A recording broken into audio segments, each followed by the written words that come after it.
Bob Marley.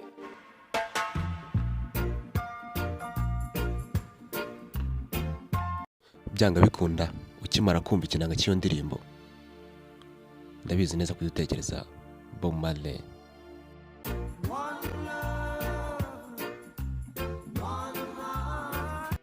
Umuhungu w'umunyajamayika wari ufite nyina w'umwirabura na se w'umuzungu, yavutse ku itariki 6 z'ukwezi kwa kabiri 1945, yitaba Imana ku itariki 11 z'ukwa gatanu 1981.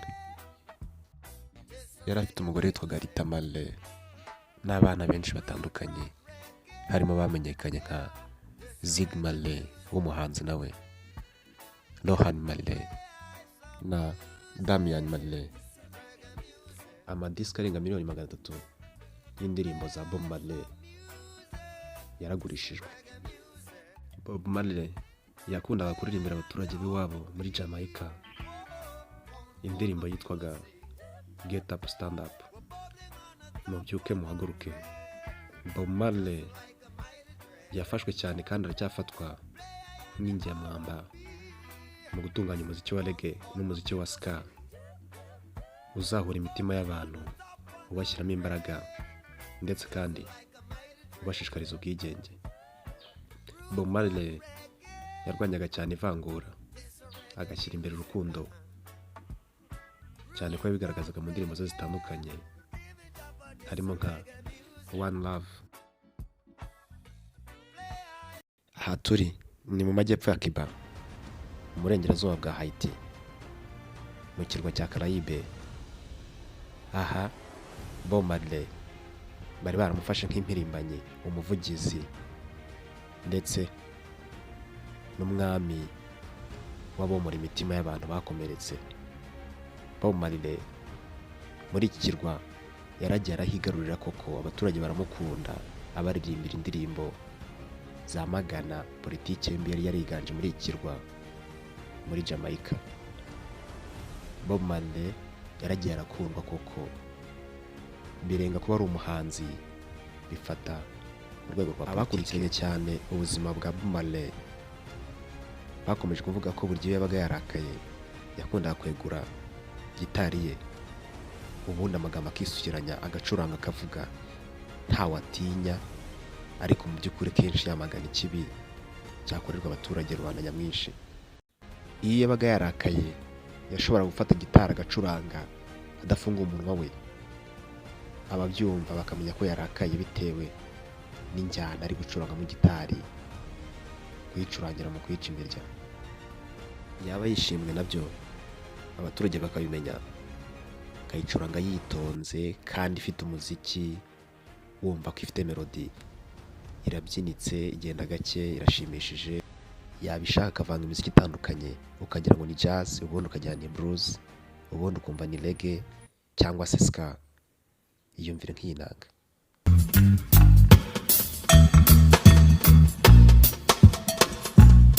Mu by'ukuri indirimbo za Bob Marley zari nk'ikinyamakuru, ku buryo uwazumvaga atazi gusoma yakuragamo byinshi, ubutumwa bwinshi butandukanye. Yavugiraga abanyajamayika, avugira abazungu n'abirabura, nta n'umwe yahezaga mu ndirimbo ze. Umuhungu w'umwirabura ndetse n'umuzungu icyarimwe, yahisemo kubana na nyina w'umwirabura, asa nk'abaye ambasaderi w'abirabura, ariko nanone atirengagije abazungu kuko yakundaga na se. Mu 1962 Jamaica ikimara kubona ubwigenge, abari mu kigero cya Bob Marley, icyo gihe rwari urubyiruko, rwifashe indirimbo zitandukanye, ruzikoresha ruhosha imyigaragambyo itandukanye yagiye iba nyuma yo kubona ubwigenge. Muri Jamaica hari hatuye abaturage bitwaga aba Arawaks, baje kwirukanwa n'Abaespanyol. Abaespanyol nabo baje kwirukanwa n'Abongereza. Ibyo byose byabereye muri Amerika y'Amajyepfo. Zimwe mu ndirimbo zakunzwe cyane n'Abanyajamaica ziri kuri alubumu ye ya mbere harimo yitwaga Judge Not. Ni nko kuvuga ngo urinde wo kunshinja cyangwa se wincira urubanza. Ku musore muto utangiye umuziki muri Jamaica ntibyari bimenyerewe ko hari umuntu n'umwe wakigaragambya cyangwa wagaragaza imyitwarire isa nk'aho ari ubwigomeke.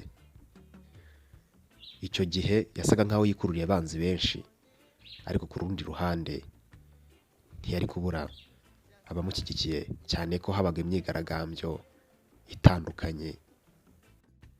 Bob Marley yageze mu murwa mukuru Kingston afite imyaka 4.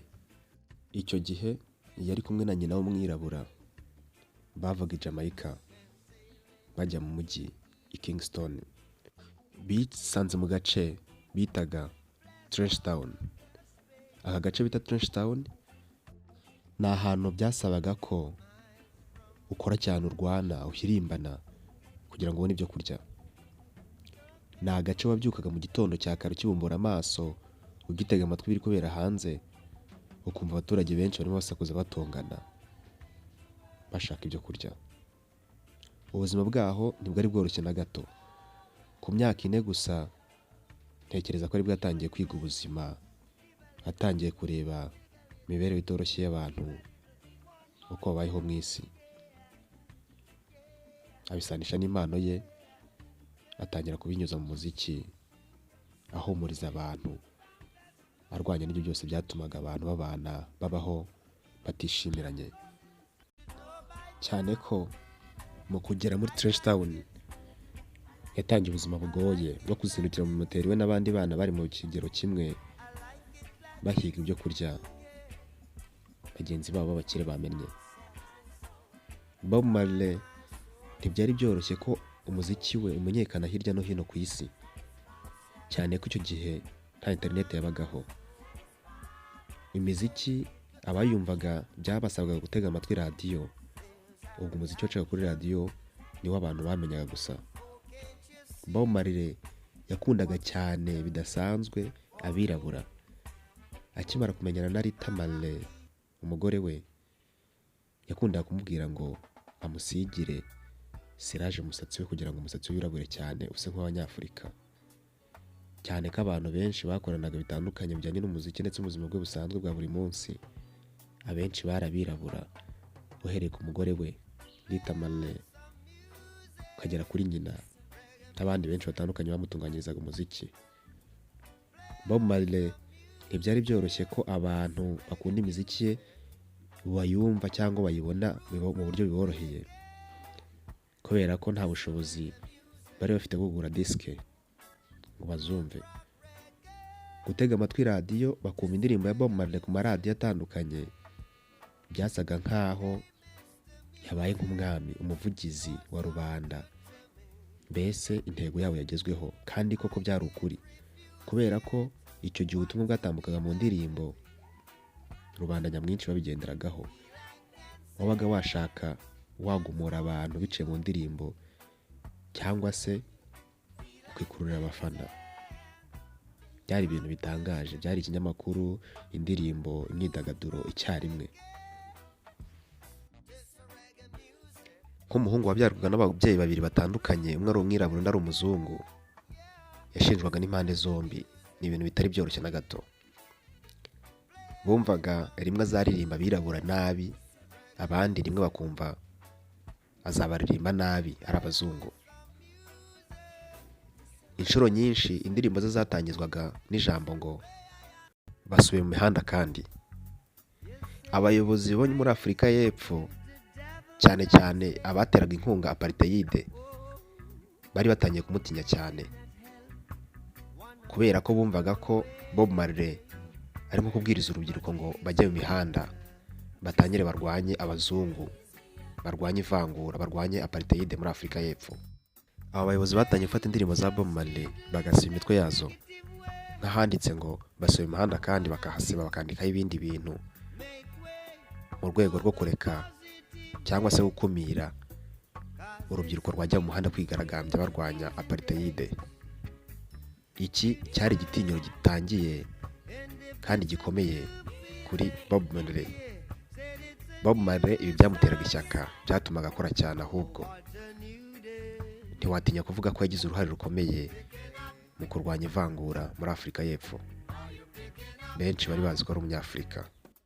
imwe mu mvugo yasaga nk'iyamamaye ku barasta yari nyoko yaragutaye isi araguta ni abarasta bazakwakira. Bob Marley yabyumvishe akiri muto abita mu gutwi abibika kure, kubera ko yari yaratawe na se Captain Oliver Marley wari umuzungu wacungaga imirima y'abongereza b'abakoloni. Bob Marley Afurika ari byose kuri we, dore ko mu 1980 yitabiriye ibirori by'ubwigenge bwa Zimbabwe. Umuhanzi umwe rukumbi utari umwirabura wabashije kwitabira ibyo birori. Ibyo birori kandi byari birimo Perezida Robert Mugabe, birimo na Prince Charles w'Ubwongereza.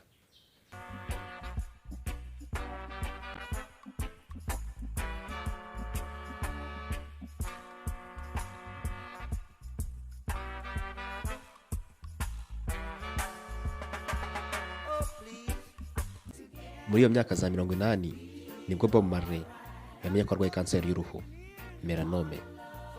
Ni imwe muri kanseri yica kandi vuba.